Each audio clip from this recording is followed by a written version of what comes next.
All right, welcome everyone. We're Semblance of Sanity. I'm Caleb. I'm Jacob. And we're here for Owarimonogatari, episode 13. All right. Okay. Y'all, we just had one of the craziest, well done, conversations in a while in the last episode. It feels like this whole, section of Monogatari has been just really top tier conversations, but this one had been in some ways a long time coming, but not necessarily expecting it to come from Tsuruga's mouth necessarily. But then at the same time, it totally makes sense because, after all, she is all about reading the romantic fiction. So yeah, but it's really cool to have, in some ways, through this whole aspect of the first spawn that Shinobu had, having him being brought into the story again. It kind of is reestablishing some focus on Shinobu and Araragi's relationship as well. Right,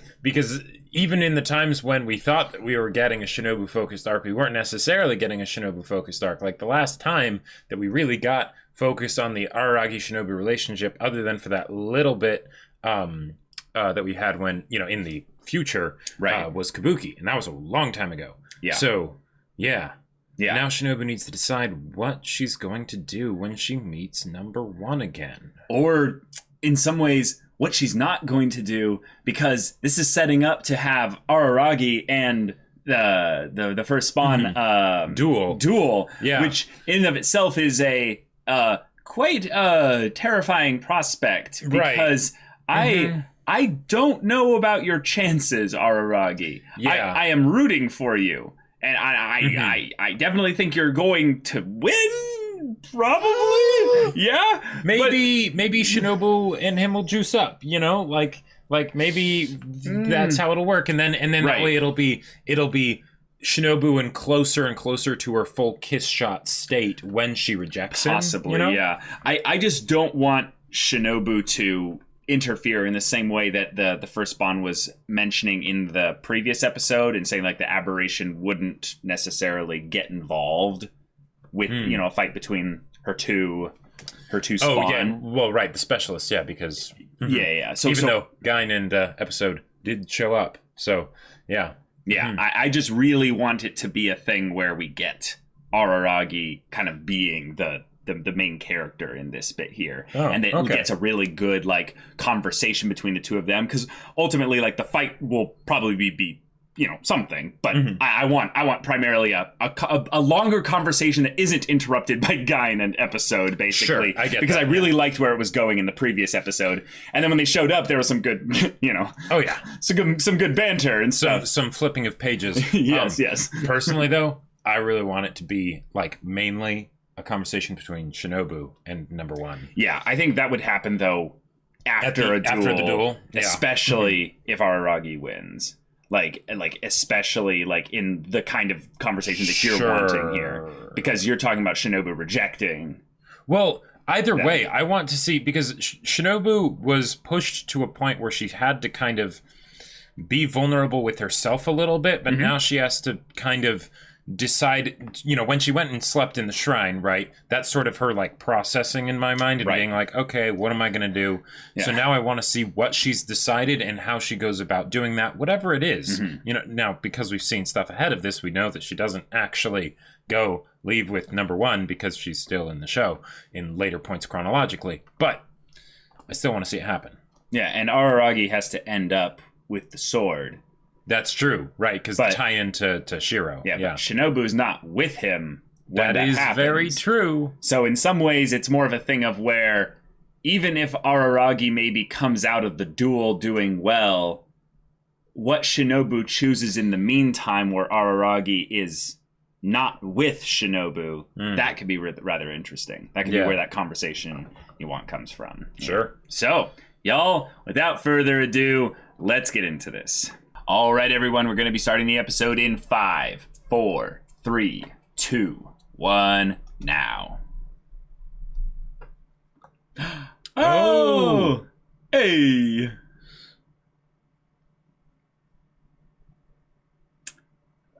Yeah, not exactly. Oh. Yeah, did we see this cool phone call in Shiro from her perspective?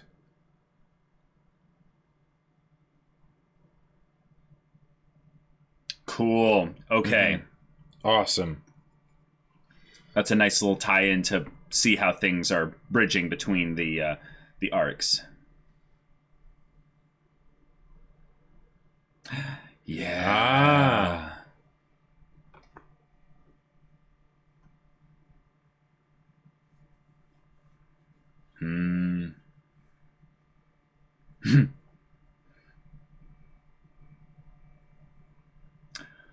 Oh, Senjugahara. Whoa.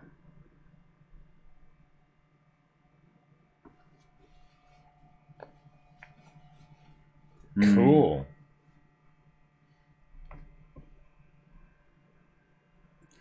Oh.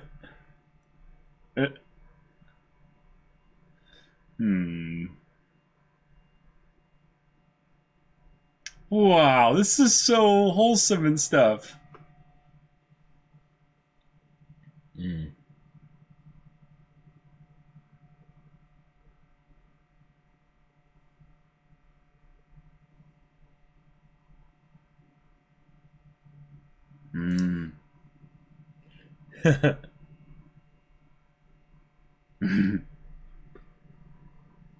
Oh, that's a good line. Yep. That's a really good line. Oh. Ooh. Sure, because that's kind of an absolute.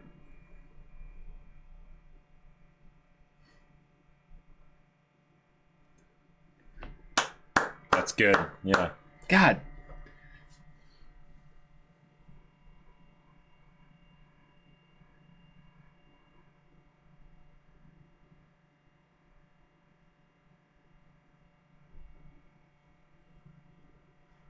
Oh. There we go. Yeah. Nice. Way to go, Senjugahara, reading into that. Yeah. Yep. We are too. Oh my god. Wow. And that's really good too, because this is again that happening before.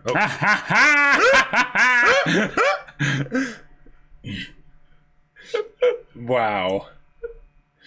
Nice. So we don't get Senjugahara's answer from that. Because Senjugahara's like, hangs up immediately. But that's a nice tie back to episode 12. Yes. And it's also something where, Aishiteru, right? Yes. And when Hanakawa says that to Araragi at the end of Shiro, and it's, I'm sorry, Right. So this conversation is very topical, not just because of the stuff with Shinobu, but also the stuff there. Yeah. Oh. I think I was about to cry if that kept going. Like, that was so beautiful. That was really good. Like, it wasn't just Senjugahara, it was Araragi, like, understanding how special in some ways he was. Like there was this acknowledgement I felt coming from him that he was like, I believe you guys. And I believe you specifically regarding also, Shinobu as well. So it's just, that was really good. Yeah, because seeing how he responds to all of this stuff, since it does very much affect him too, is really important. Okay. All right. The overseers. Still got the mark on him. Yeah.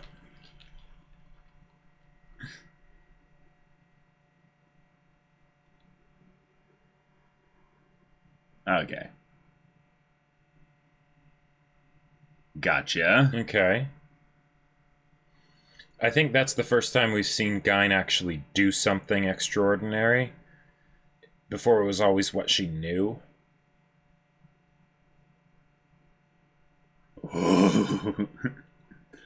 Yeah, that would kind of not go well.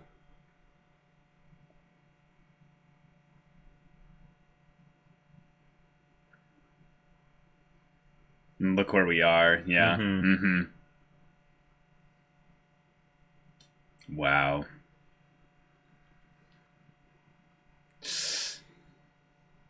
Yeah. Cool.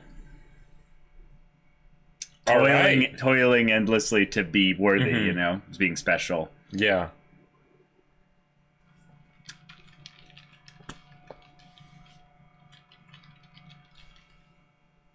Okay.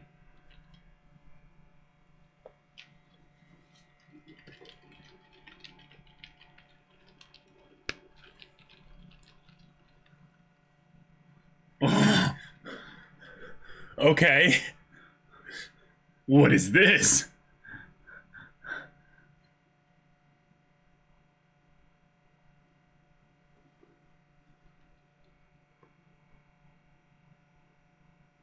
Okay.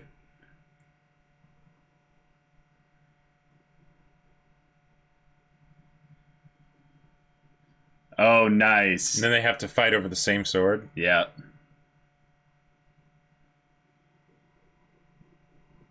Okay, so not to kill. Interesting.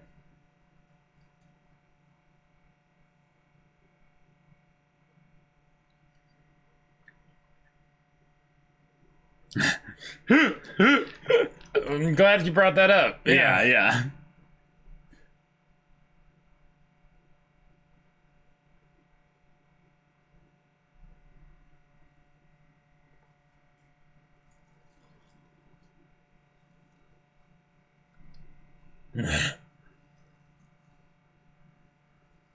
Oh! Ah!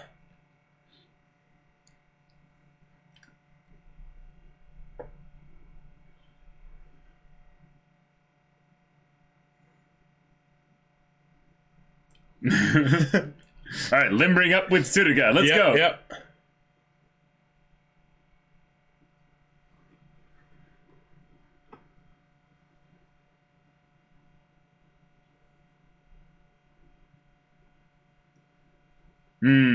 Okay. Right.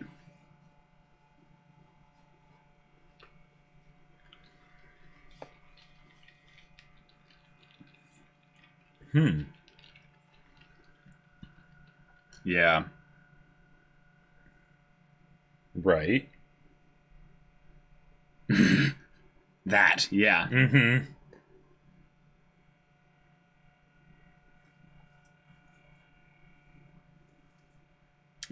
Yep. Definitely would.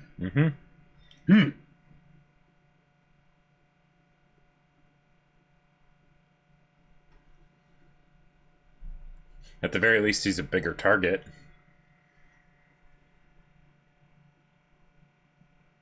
Oh.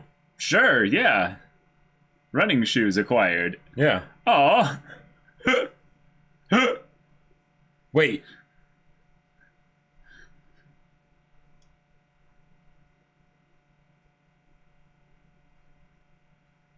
That's right. Oh. Uh-huh. Uh-huh. Yep.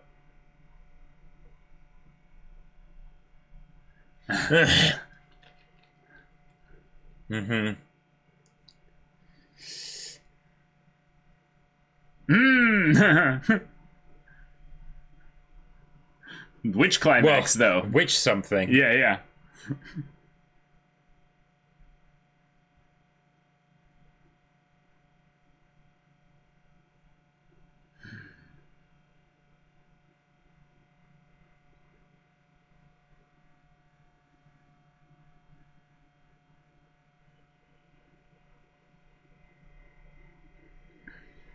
Wow.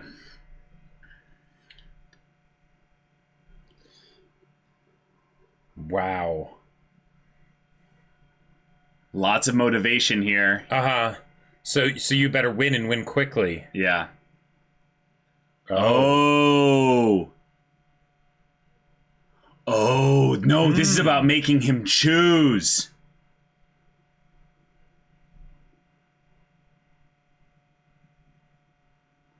Oh, dang. Wow.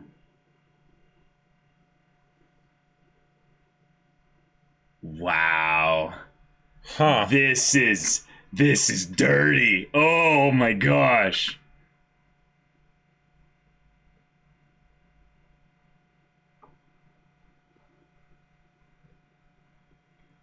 Well, that's all.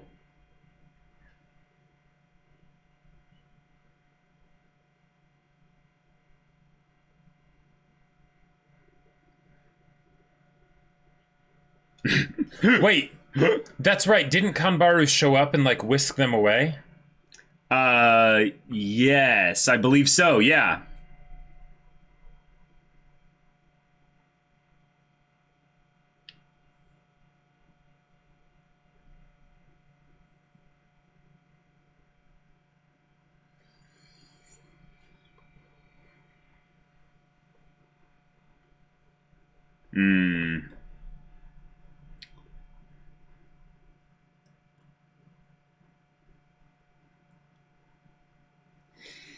Yeah. Ooh. Come on, guy. Don't even go there.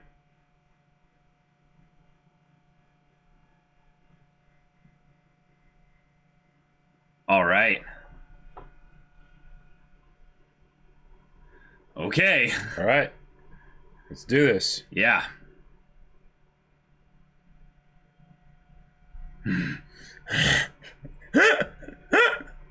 Hey, you're earnest and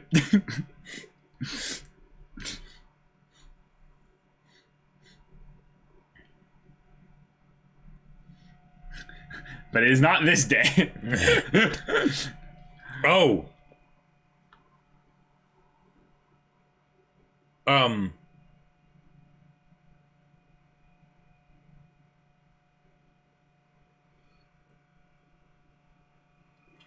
Apparently Shinobu wants it to be a battle to the death.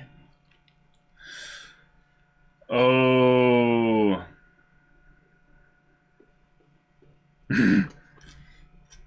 Yeah. All right.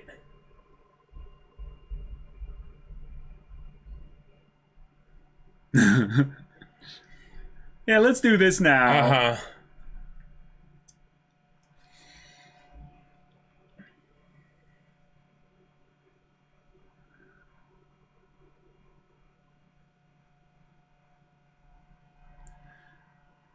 Oh.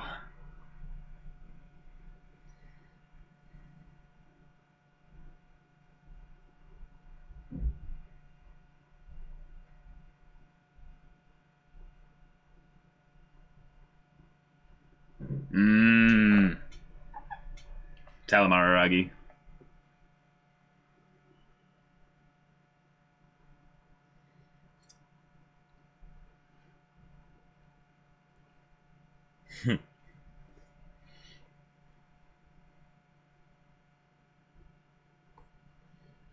Whoa.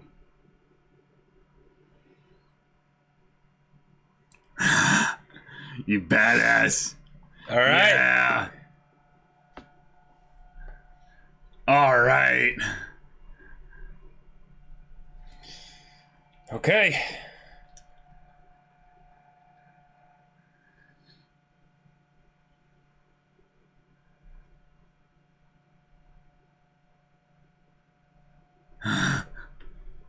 Most intense counting ever. Uh-huh.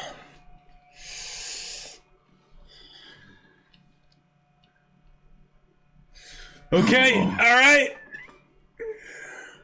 Whoa, whoa, whoa. Oh. No longer in the not good. The armor. Not good. All right. Okay. Yep.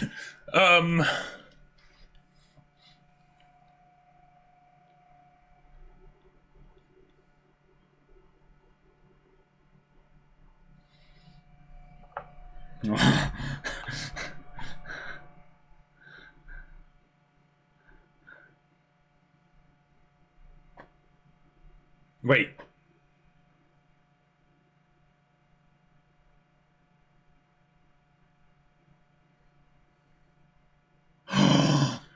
What? Oh, nice. What? Nice. Oh, no way! From the shrine? Yeah. What? All right. Araragi, So that's why they were focusing on it. Yeah, they showed it randomly in the previous episode. It's like, wait, Wait, really? He was just like, that could be useful. Oh my god. Crap.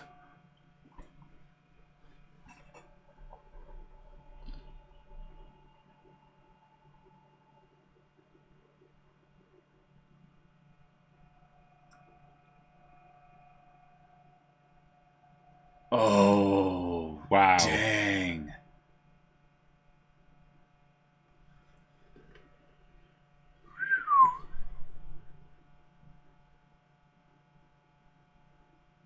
Oh.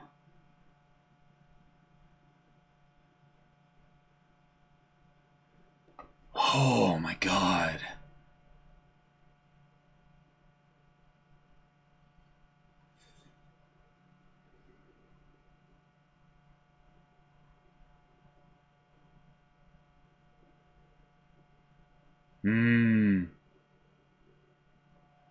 Wow.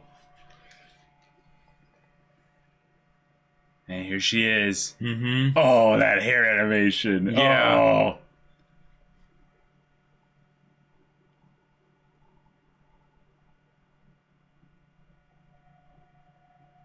His name. Yeah. I think that's the first time. Yeah. First time she said it. Oh. Oh.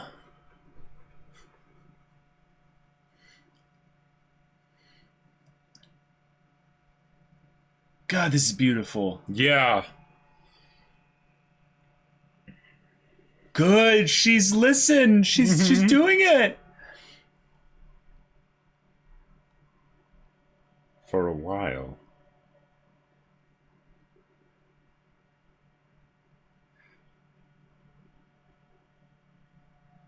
Yeah.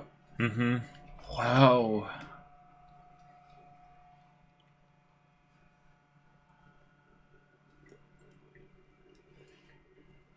She let him go. Mm-hmm. Yeah. Oh. Okay.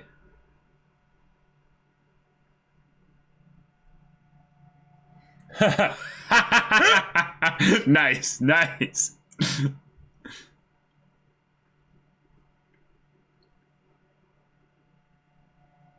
Cool. Mm.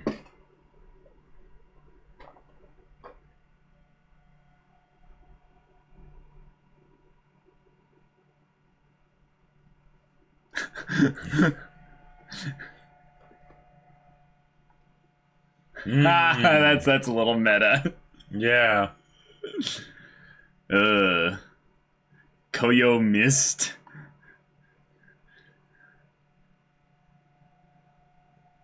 We've used this track before, and I love every time it's been used. It's so good.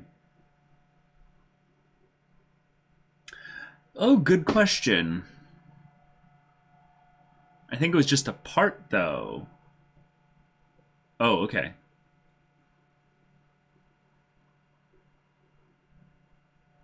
Oh. Hmm.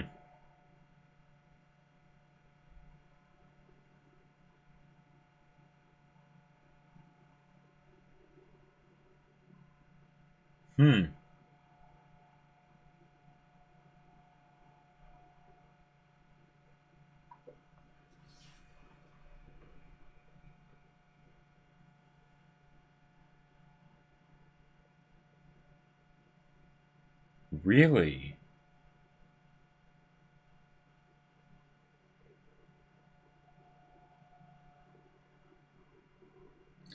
Wow. That you know of.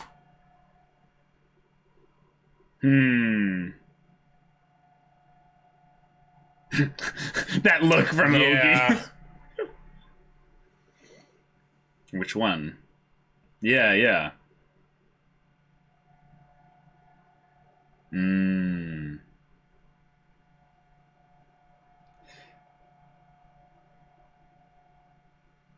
But we only heard Seishiro.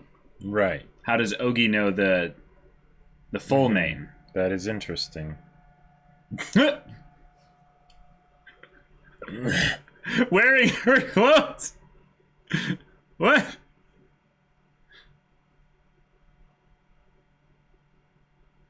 Oh.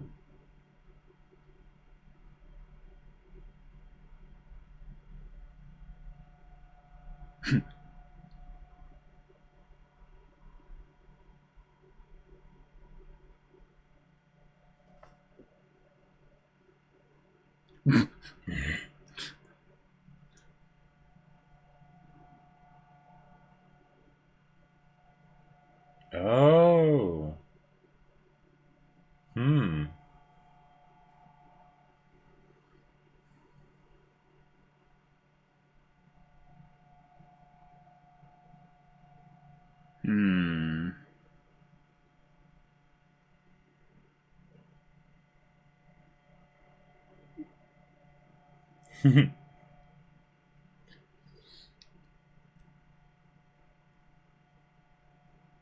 Really?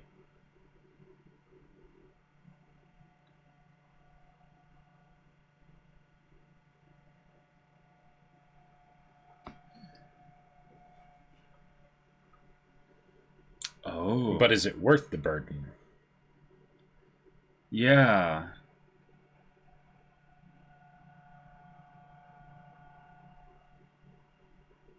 And that's how it ties into the future stuff. Sure. Yeah.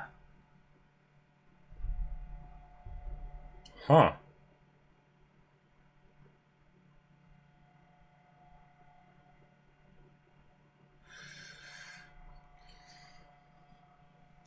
And apathy is death. Mm-hmm.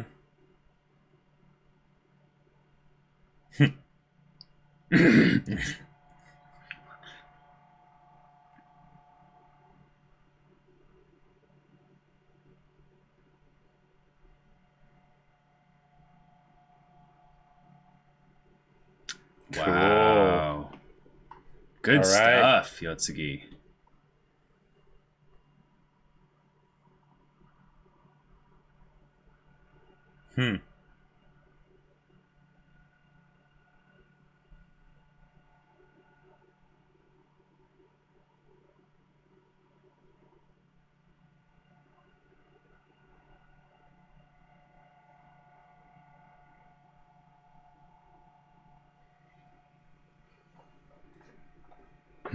Okay. Yeah. Yeah, nothing is absolute in relationships. And certainly not in his case.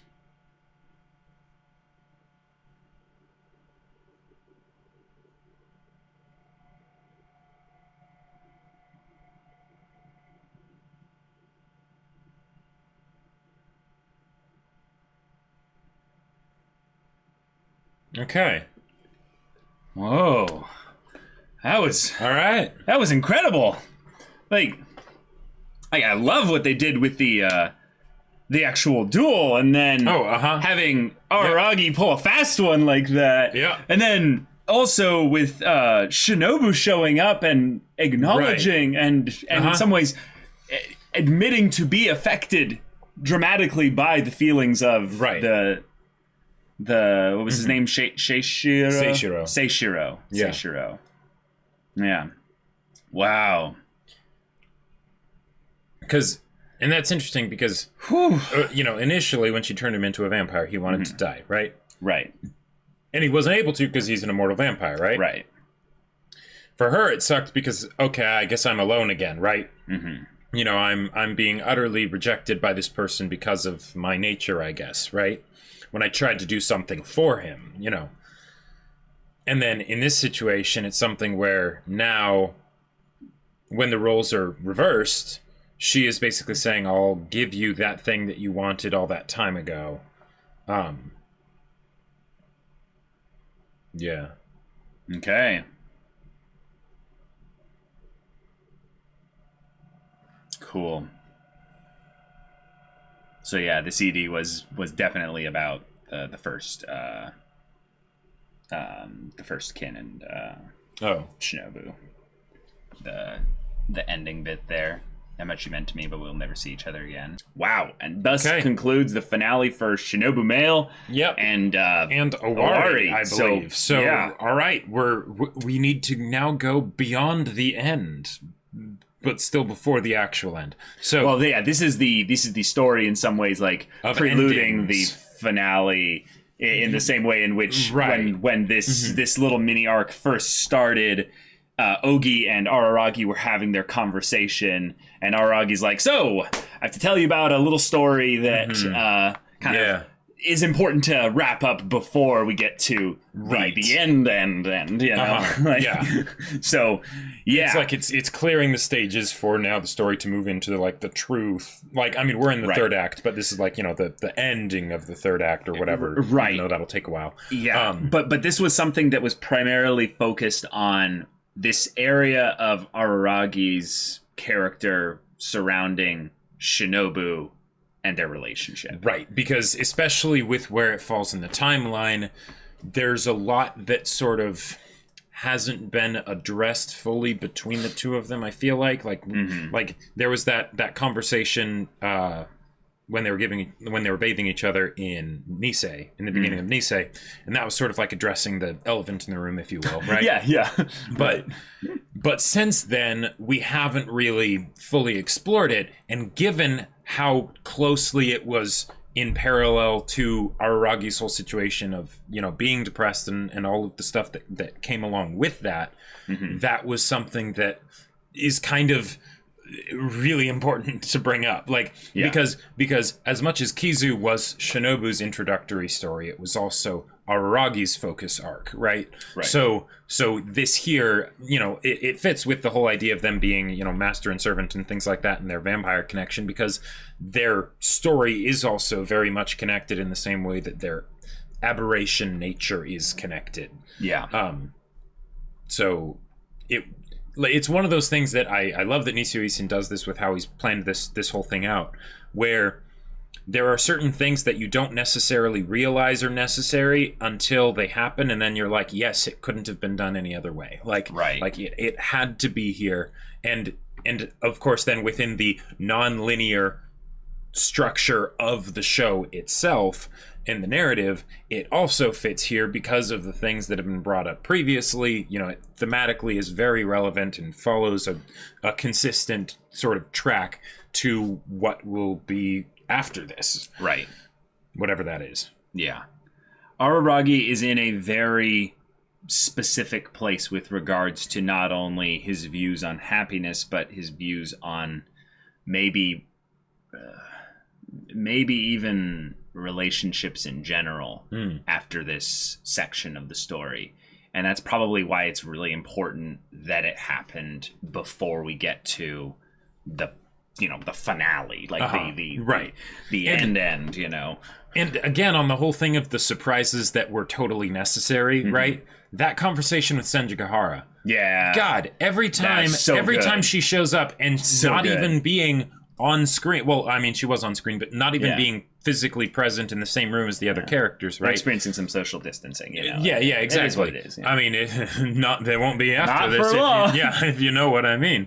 But it's something where that's I feel like the other core aspect of Araragi's journey is, you know, if Shinobu is tied to where he was at the beginning, Senjigahara is tied to his progression out of that through that into, you know, what's next, right? And they ended it with talking about him doing the entrance exams, which is something that she was constantly reminding him about. Hanakawa was reminding him about his sisters, and it's kind of that representation of accepting the next stage of life and actually moving into it, not just as an apathetic passé, you know, but actually actively taking initiative and agency and moving into it with purpose, right? Because there's an inevitability to it. Right, exactly. Yeah, and that's part of growing up, realizing that you can't escape it. You need to actually, you know, things keep moving, and if you want to just do nothing, that is an active decision. Right, so, which is what Tsuruga was bringing up with Shinobu. Right, with Shinobu. In this arc here, in saying that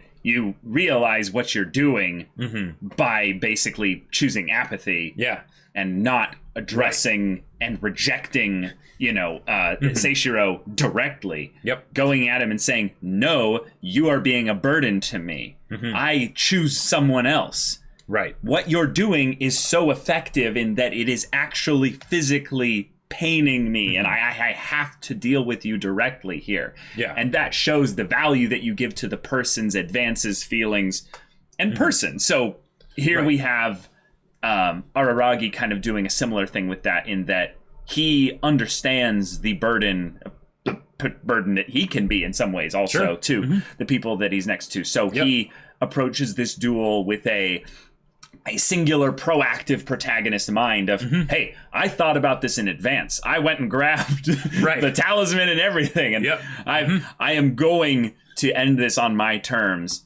And then we have a wonderful scene with Shinobu showing up, and this was beautiful. Excellent. It's beautiful. One of the things that I love that Araragi does is he holds to the philosophy of, if you're ever in a fair fight, someone made a mistake. Like just don't do it. Reminding us that he's a very intelligent guy, right? Despite not having a lot of fun with certain school subjects. Yes, and just in similar ways, I feel like, to maybe his approach to different female characters and such, and the finer things in life.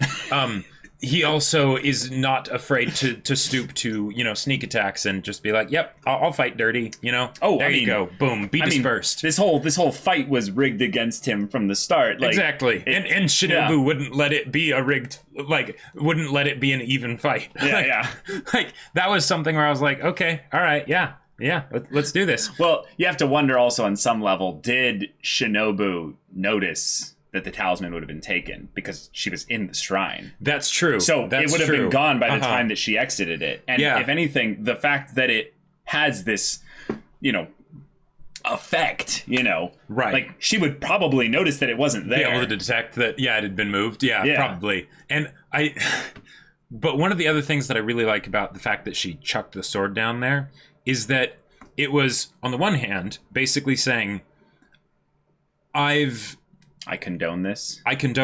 Right? Mm-hmm. It was also sort of a test of Araragi of basically saying, like, I don't want you to just be doing this because you can have it be easy. True. I actually want this to be something where you're risking something. Am I worth it to you? Are you that? Are you that special to me, or am I that special to you? Exactly. Yeah. And it's something where it's like the whole idea of like the 500-year-old ancient vampire that's trapped in the body of the 8-year-old, right? There's the whole, like, aspects on the surface level that people would assume and stuff. But one of the things that I really like about it from a thematic standpoint is that it gets at the idea of the need for vulnerability within everyone, even if they're the ancient eldritch being, right? Yeah. And in the case of Shinobu, we saw her at the beginning of the show with a helmet, and it actually was to protect from head pats, right?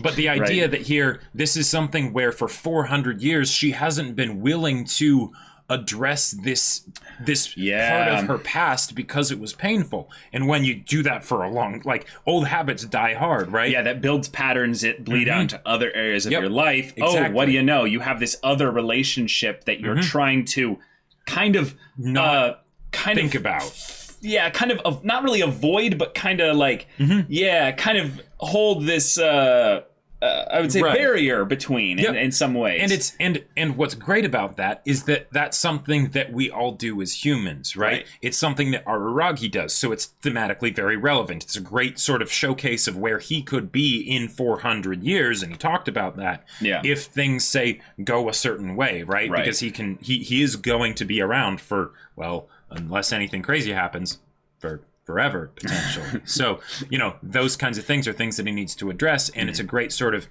exaggerated example for us as people, as the audience, to remember that whenever we have things like that in our own lives that are uncomfortable, that we need to actively address them, because time does not make the wounds go away, right? Which, again, is funny because, wound, Kizu, and all that stuff with them. So I love it. I love it. Yeah, this was a really good finale for what I feel like is one of the best Shinobu-centric kind of parts of Monogatari we've got. Yeah, I feel in like a weird way, it's not as Shinobu centric as something like Kizu was. Right. But still, the stuff that was Shinobu centric, the way it was kind of auxiliary. Yep. By having the focus of it be on Araragi and the first kin, like there's that aspect of it where it is ultimately all about Shinobu.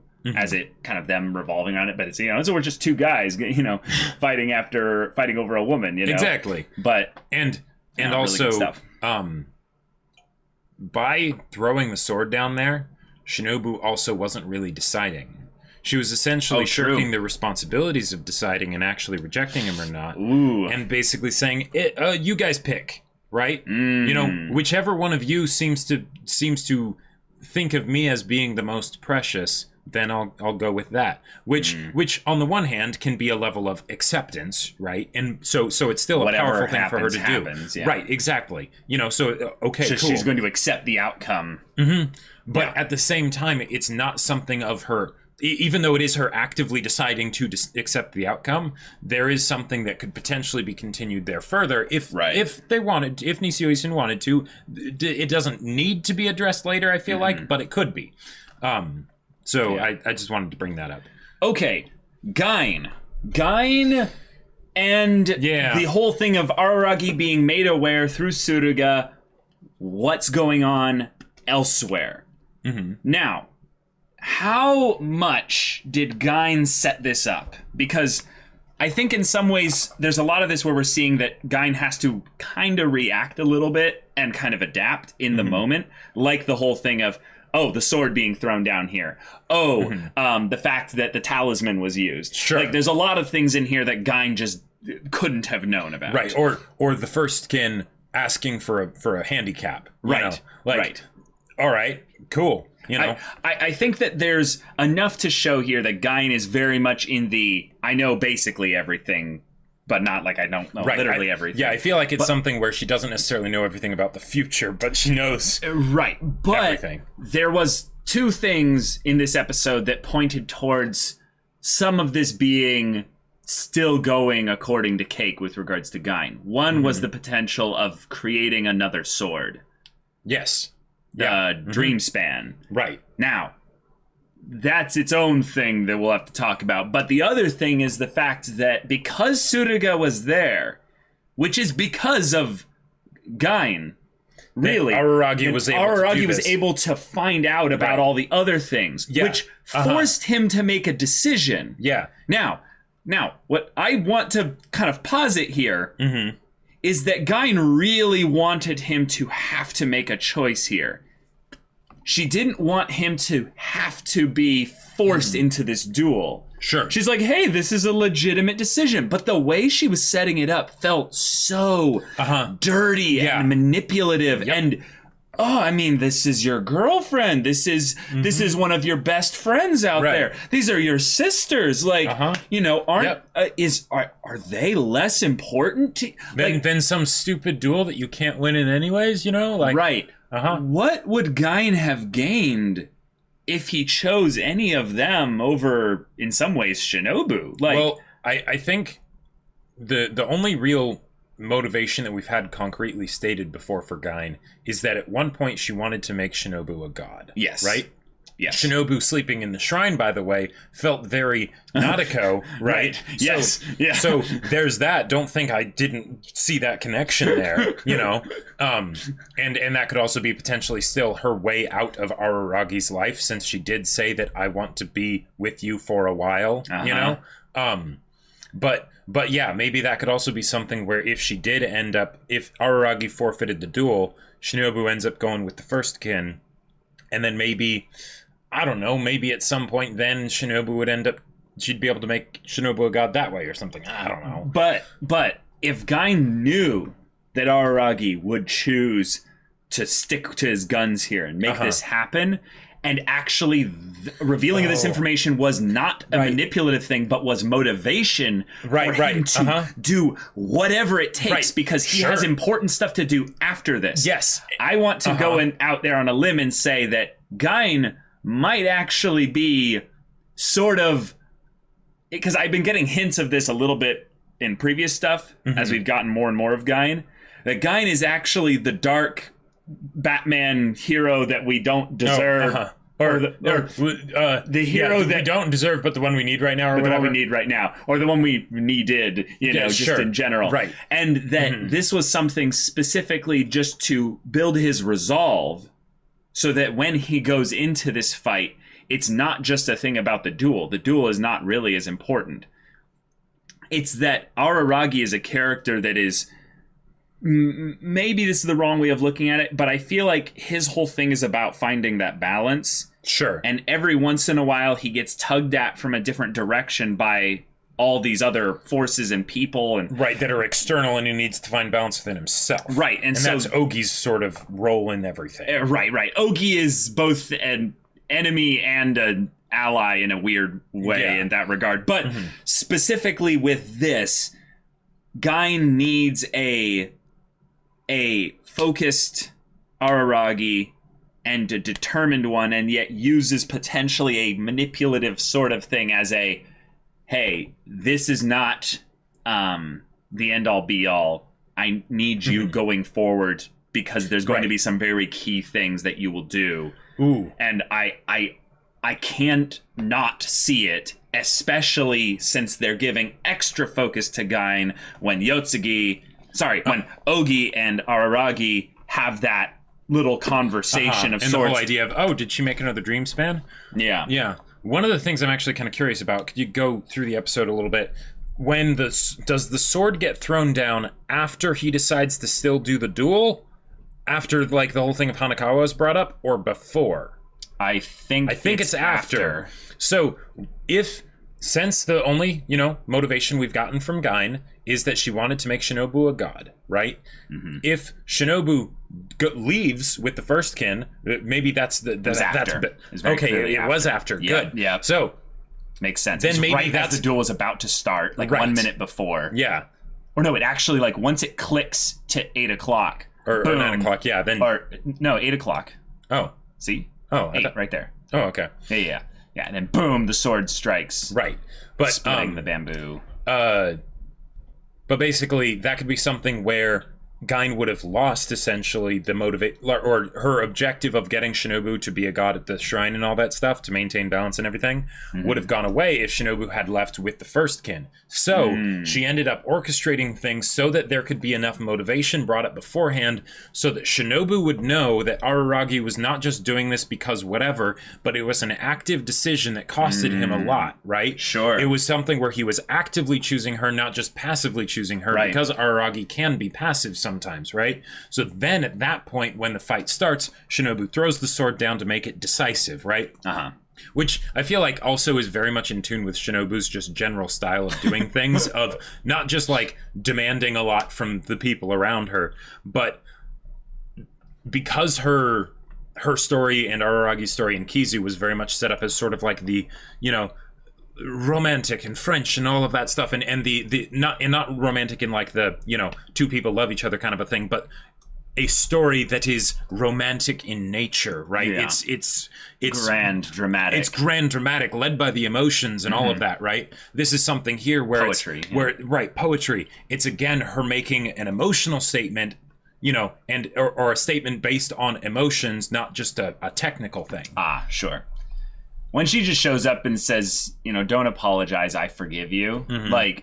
I love that the Seishiro's just lamenting his shot, that you can hear the pain and the anguish and the sadness there, but the sound design on this whole sequence here, when he gets dispersed, it's just powerful. And then when suddenly Shinobu shows up, it goes from being a grayscale to golden, yellow. Yeah. And the whole area lights up and then her hair flows out. And it's radiant. It's wonderful because, if anything, this is the happy ending for Seishiro.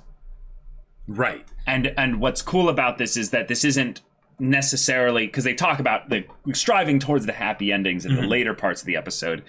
But if there was anyone who really needed to have the happy ending now, it was Seishiro, because he had no future after this point. Right. It's not just a thing of where, obviously she needs to go and quickly say goodbye to him. Or she needs defeated by Araragi, and Aragi's about to end him here.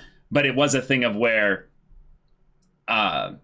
in some ways, a happy ending can come even at the last possible second. Right. And I just wanted to bring that up. And it can even come from a place of bittersweetness, right? Yes. Because that's kind of been Shinobu's whole story here, right? Mm-hmm. And hence why it parallels with Araragi really well, because he has to come to terms with all of that other, stuff, right? Because he's not exactly in a place where he thinks he is happy. He almost even wants to be happy. And so she comes in here, and when she says, I forgive you, I feel like there's a part of that is her also saying, I forgive me. Myself. I forgive myself. Definitely. For, the fact that I tricked you, the fact, all this stuff, the fact that I turned you into a monster and did something to you that made you want to die, right? That made you think, oh my God, what am I now? And, I must be destroyed. Mm-hmm. And the fact that happens in front of Araragi when there's been a lot of just general self-hatred that he's been going through, also with the previous, not chronologically, but in the first half of Owari, that was also something where there was a lot of guilt and everything pent up over that. So I think that's thematically relevant, even if it doesn't necessarily literally apply in this case, Yeah. Yeah. What I think is also kind of something that they might be pointing at here a little bit is Araragi gives a little bit of a monologue when she eats Seishiro here. But basically saying, like, after all this time, his suicide was finally successful, without a fulfilling conclusion, without providing relief through honesty, and what does he say, without salvation or something like that? Yeah, which was really interesting. Yeah, he says, and without any kind of salvation. Now, if we take a couple things into context here, we've kind of come a little bit full circle where we're at in the location where this fight happened. Yes. Who the players are that are involved here. The topic of a suicide that maybe had a was conclusion. Complicated. Yes. Yes. And had a conclusion. Yeah. There's some very key specific things within the dynamic of Araragi and Shinobu that are getting pointed at here. Right. Araragi doesn't look like he's exceptionally happy about this ending here. All this stuff that he said about it not being like there not being any honesty and without any salvation, that seems more something that he's talking about himself than in the situation with Seiichiro. Well, without providing relief through honesty. Oh, without providing relief through honesty. Yeah. Right. Because in some ways the rejection was provided through honesty. It was the end. It's like, this is the honest truth here. Sorry, Seishiro. I'm not choosing you. Right. Goodbye. And I'm eating you now. I'm eating you now. Yeah. Right. So it's sad. It's a bittersweet ending for Seishiro, but it is in some ways the happiest ending given the circumstances that he could have gotten. Which is then interesting that Araragi says these words specifically. Exactly. Because then Araragi is empathizing, I would say, a lot with Seishiro here. Right. And probably seeing the parallels of where he could have been if, say, not for meeting Shinobu. If Shinobu had, say, chosen someone else here, Right. Yeah. Now, I want to know, what are your thoughts about Araragi's feelings regarding Shinobu, though, given that this whole thing happened? Like, where do you feel like his feelings regarding her are at? Because I feel like things got a little bit complicated in some ways here. So I feel like Araragi and Shinobu's relationship has been based on mutual pain, right? And that they sort of are together in that, right? The fact that a lot of the pain that Shinobu had, she still carries, but she has also come to accept and sort of let go, I think that's something that hasn't really been mirrored in Araragi because of the whole conversation about happiness and whatnot, right? So I'm not entirely sure. Because on the one hand, he definitely stayed. He fought Seiichiro. But it feels like Well, okay. Given that their relationship has been based on immense shared pain, right? What happens when Araragi does get to that point where he has come to accept and let go, right? Shinobu has started that process. Araragi still has a way to go. Sure. The way it is right now, I think, is the way it's always been, with maybe some extra... it's a bit deeper because of the conflict that threatened the relationship, right? Okay. But it hasn't evolved into like its final stage in my mind. That's really probably what's going to happen when Araragi sort of completes his journey of coming of age and accepting these aspects of himself and moving on and things like that. And maybe finding some balance. Right, and finding some balance. And maybe that's why I'm wondering if there's going to be some additional aspect of Shinobu development beyond what was explored here, even though she did accept and make that decision, and she did eat Seiichiro at the end and all of that stuff. Right. Because if anything, this was a resolution of Shinobu's past, both with our regards to Araragi and Seiichiro. Yes, but a resolution of their future, I feel like, still has to happen. Because Araragi's going to change, Shinobu is changing, right? And how their relationship is moving forward, and especially for after the end of the series, even though I've heard that there's some stuff of Araragi in college, but that I feel like needs to be explored. And since their stories have been done in parallel all the way up through this point, I feel like having that resolution be done in parallel would also fit really well. For sure. So in the end kind of little bit of this episode, we got some really cool stuff by drawing back to the original beginning of the conversation with Ogi and Araragi talking in Araragi's room. With some wonderful meta commentary from Ogi about things fitting and perspectives and going through and piecing together all the little details. And that's for the audience. Yeah. It's a part of the fun as being a listener. we definitely see that there. Even a few small parts contradict each other, which is a cool way of saying, like, in some ways, when you tell a story, multiple times, or you tell a story from different perspectives or what have you, and potentially unreliable narrator perspectives with multiple things different can get a little bit lost in translation. Sure. But that's also just a clever way to set up some, just things where you're like, don't read too intently into the inconsistencies. Maybe, if anything, look as to why those inconsistencies are there. Exactly. So the thing that I want to focus on here that is pretty a little weird is kind of bringing up today is the 13th of March. Later today, I'll take my entrance exams. Right. I'll be going then, Ogi. Let's meet again if we're still alive. Wait, what? Yeah.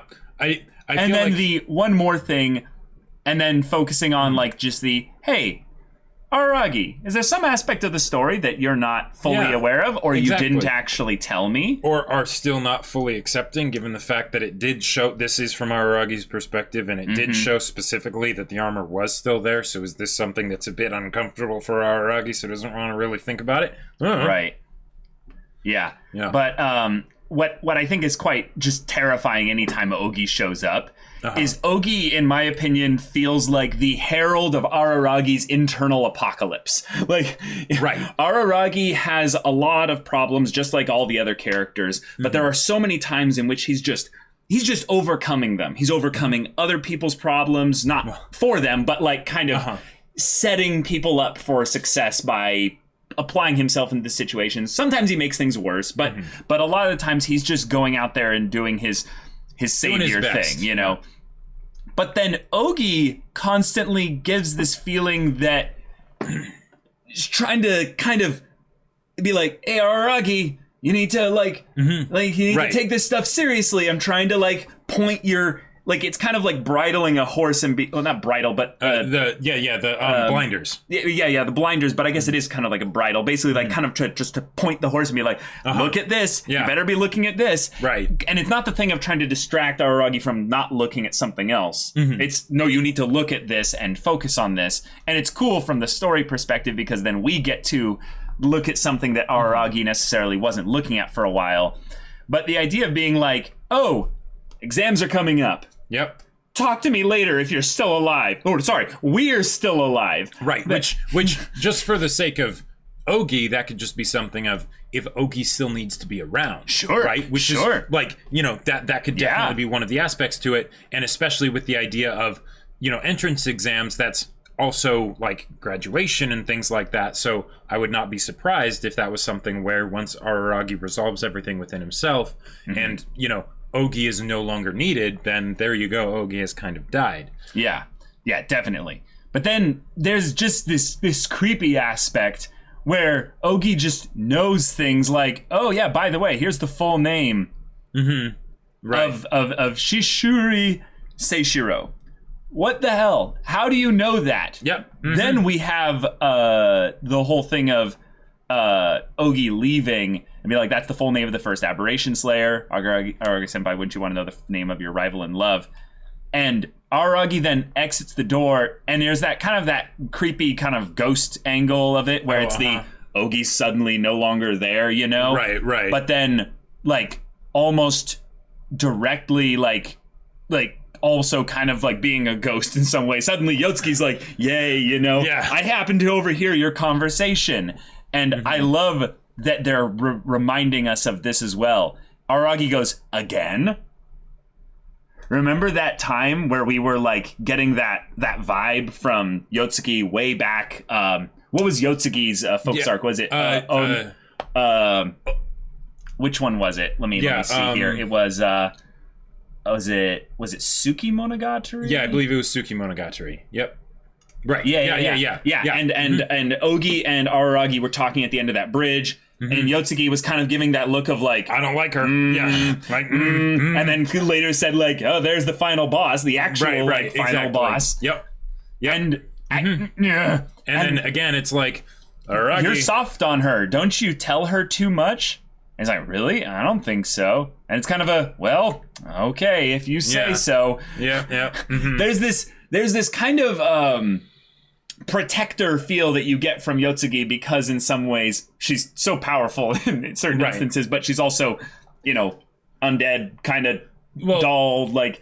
Well, right, because it's a really good way of addressing the whole sort of kudere aspect of if she's a zombie and she's sort of like a puppet in a lot of ways, there aren't too many things that she will have to deal with herself because she's a zombie and things like that, right? Yeah, there's a lot of cares with regards to her that she doesn't necessarily care about, but with regards to others, with regards to others, that can be a reason for why it would be something that she would focus on a lot more because she doesn't really need to focus on herself, right? Whereas like with the other characters, they'll more actively have the things that they're dealing with, and while they will definitely be aware of Araragi and trying to keep a finger on the pulse of what he's going through because they care about him, it's something where maybe their perspective is still, well, of course their perspective is limited, right? Right. But then we go into Yotsugi being like, hey, are you happy about becoming a vampire? Yeah. And you get this kind of vibe that it's like, she's like really looking out for Araragi. The fact that she's bringing this up, it's like, yep. Whoa, Yotsugi, like, you really care. Like, she's so like, yay, like deadpan, pun intended. Like that it's something where this kind of conversation just surprises me, especially since it's coming right after we have had the kind of awkward, creepy Ogi Araragi conversation where we're like, and then, Yotsugi's like, oh yeah, by the way, I was sitting outside your door listening in. Yeah.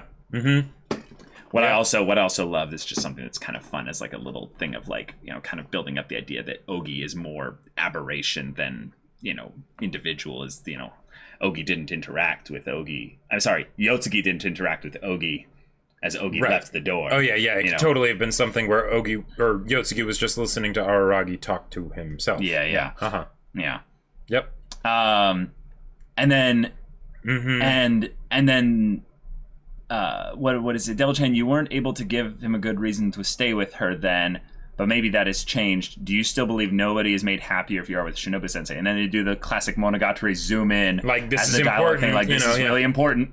Then they're just staring at each other, and Araragi has the nobody becomes happy. I thought he was going to go the philosophical angle of like everyone in some ways interacts with happiness, but no one actually becomes happy. Sure, or like it's all something that we kind of choose ourselves either way, so it's not something where it's just based on some external circumstances or things like that, you know. But he goes the other angle, and this is a really like angle. Yeah. If I am a vampire, if I'm with Shinobu, it only imposes a burden on others. He is literally doing the thing that who said it in the earlier in the episode, that there are no absolutes in relationships. Oh, Senjigahara, yeah. Senjigahara said that, right? Which is. This is an absolute. Only a Sith deals an absolute. Like Araragi is literally going, it only imposes a burden on others. And one of the things that this makes me curious about is that chronologically, this is way earlier in the story. So it kind of makes sense that Araragi would be at this place. No, that's it's right. Not. No, it's not. Yeah. That's why this is freaking me out. Right, because yes. It's actually March 13th. Yeah. And so the exams are later, like just like within the next 24 hours. Yeah. Or the next day or something. Right. So this is very much something where it's like this is final conflict stuff, and Araragi is still at this place. Why? Or in some ways, he might be even a little bit more aware of the place that he's in because he's kind of having to bring it up, maybe. Oh, man. Maybe Yotsugi's kind of questions are forcing this out of him. And it sounds like you're telling me to leave you alone because you won't be happy and aren't trying to be. Yeah, And just, it sounds like you're pleading for sympathy because of your own misfortune. And what was that line? Are you one of those... Yeah, this one. Are you one of those people who think wallowing in unhappiness and bad luck is the same as toughing it out? Oh my man. God. Like, I really want to... That's going to leave a mark more than your foot did. Like, Right. Like, I am really, really, I'm struggling to figure out a way in which this is actually like a good place for Araragi to be in. Like, I'm trying to figure out, is there something else that is being focused on here that the dialogue is trying to draw attention to by focusing on something dramatic and intense here, by her saying most people just call it apathy. Misfortune is an invalid excuse. You have to shoot for the happy ending. Shall I step on your face again? Even though when she did that, it was a long time ago because of the timeline of all this stuff, right? Whoa. That was not recent at this point. Oh, you're right. And also, let's bring this up too. Shinobu and Araragi getting separated, right? That happened back then because of the shadow thing and the darkness and all of that stuff, and it was addressed in the art that we were just dealing with, right? Yes, but you're then right. Here, in the present day, Araragi and Shinobu are also separated because of different reasons, because of all the stuff with, it wasn't Koi, the one after that, where Araragi, couldn't see his reflection in the mirror and everything. I think that was Suki, actually. Oh, anyways. Well, yeah, it's fine. So this is another situation where Araragi, at this point in time, is alone. Yeah. Kind of because of his own actions and things. And, here, he doesn't seem to be looking to change that, really. Yeah. Right? His whole thing about Shinobu, saying, oh, yeah, I don't make anybody happier by being with Shinobu. Nope. Yeah, the whole Yotsugi doll stuff was about a month before this. Right. Okay. Yeah. So then... right, so this is the... Right, so the stuff with the Tsuruga Devil is a month after this. Right, but that means that this, chronologically, is the immediate follow-up off of that, right? Yes, So all of the things that Araragi was dealing with there, all the things that, say, Yotsugi was helping him deal with and all that stuff, and there to see him deal with that stuff. Again, that whole conversation with Ogi that she was, there for and didn't like, right, is chronologically sort of like the previous thing to this. Right. So... yeah. Oh, this is interesting, though. Languishing unhappiness is simply negligence. Not trying to be happy is for cowards. It won't redeem your dead predecessor either.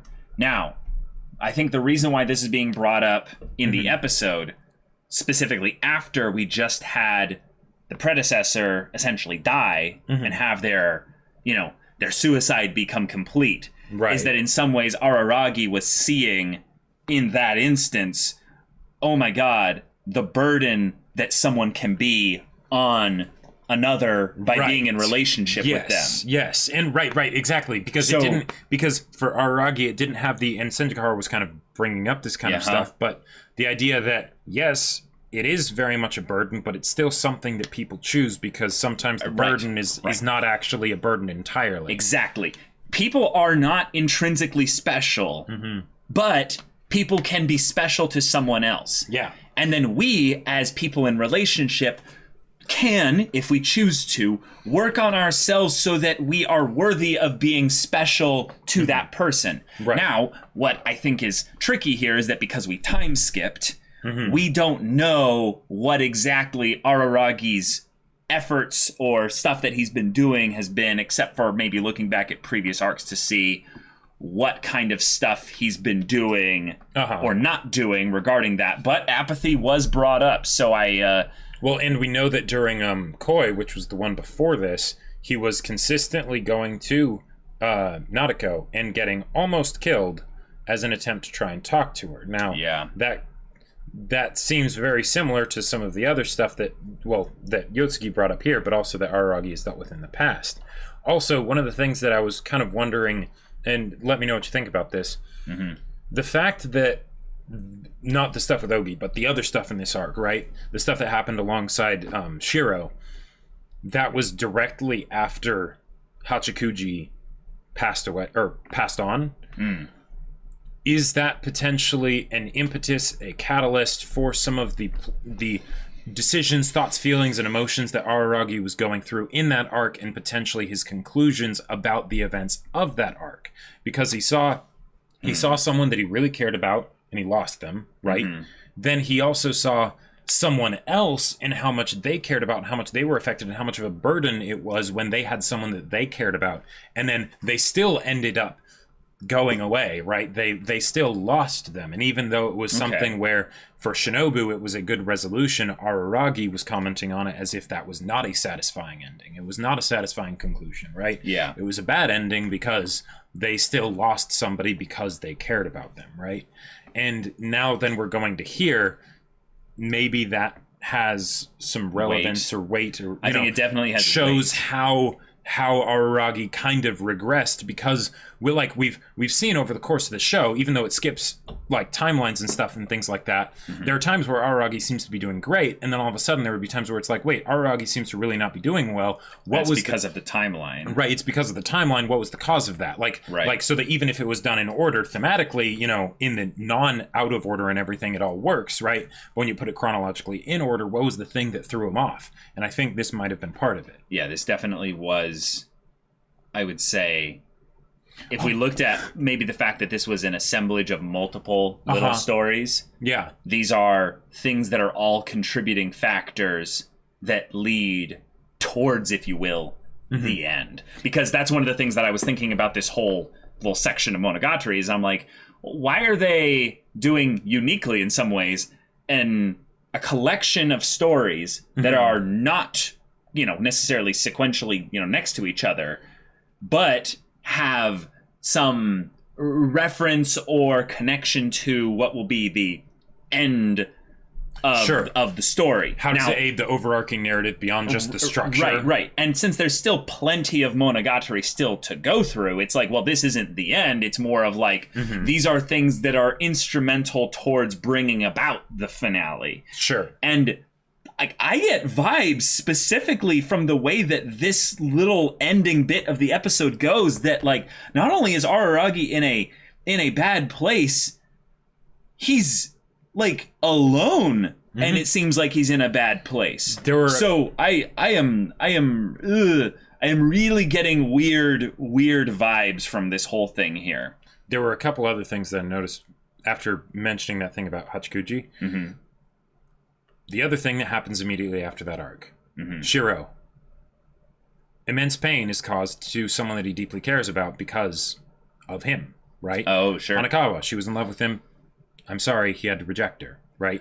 So he's seeing the burden that it's to her. Boom, boom, boom. 3 in rapid succession examples of the pain that happens when you are in a relationship with people. And then even later, afterwards, you have things like Nadeko, right? He doesn't even interact with Nadeko, anymore for a long time.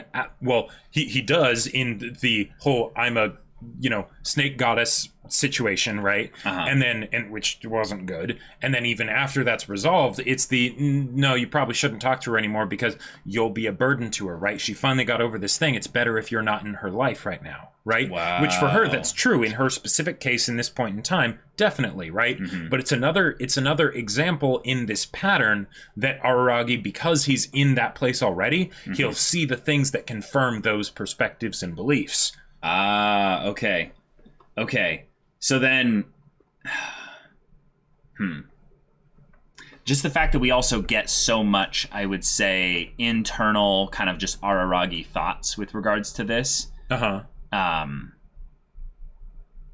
really, really cannot wait to see the next episode then, because I want a continuation, even though it's probably going to jump in time to a completely different, section of the story and stuff. I want the continuation of these thoughts of Araragi. Yeah, because the ending thoughts seemed like very much close to acceptance of basically, hey, even if I'm not there right now, that's I've got okay. Time. There's plenty of time. Yeah, exactly. Now, there is a dark aspect of that in saying that it feels detached, maybe, or it feels basically like saying, I have so much time that, like, what's the point in worrying about it? Yeah. It feels apathetic, if you will. Sure. So one of my favorite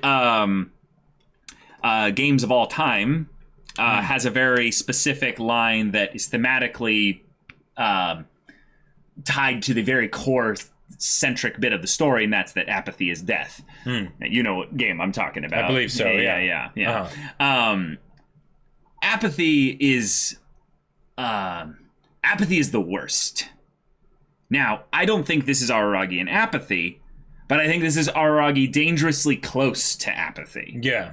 And when people dwell in apathy, which is something that Yotsugi, I think, is just basically kind of accusing him of in a way. Sure. And that's why he's all like, hey, you're so hard on me. You don't need to kind of be like specifically at that. He's not denying. He's just like, hey, you don't need to be so like, right. Don't need to shine a light on it. Yeah, you don't need to make this so like tough. Like, and then she says, well, misfortune isn't a valid excuse. You have to shoot for the happy ending. Shall I step on your face again? Oh, that was before that. But then she says, languishing unhappiness is simply negligence. Not trying to be happy is for cowards. Now, this is where's the actual point where she says apathy? Wallowing in the unhappiness battle looks the same as toughing it out. Most people just call it apathy. Right.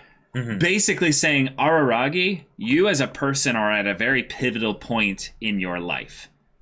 Think about the exams. Right. Think about the stuff. Think about the people that are, close to you that care about you and stuff. Think about the place that your headspace is at and, what you're doing. So looking at that, we need you, or Yotsugi basically saying, I need you to basically like take a look at this. And if you're not going to take an active role in it, you'll basically fall into apathy, which maybe you're already kind of doing, but there's no definitely like seems that way, right? But there's no necessary way that it has to stay like that. You can still shoot for a happy ending, and then Araragi kind of gets a blended version of it where he's like, I have time, I can make this work, and then he heads over to the shrine, and I want to know where that thought process leads, because man, this is really good, man.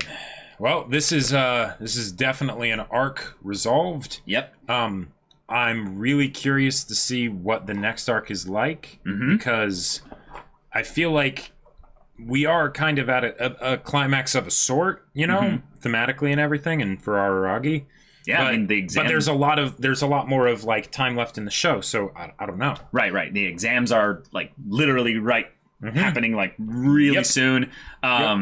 I am hopeful. I am in some ways almost certain we're getting a happy ending. Like, after all, we saw Zen Araragi, with his lovely locks of just wonderfulness. But Zen, yes, the Zen is just good. Someone who was able to be really helpful for Tsuruga scissors, man. At that point, in April. Right. So I'm looking forward to that. But I feel like of all the characters that we could kind of move into focus for here, there's no specific one that is missing out.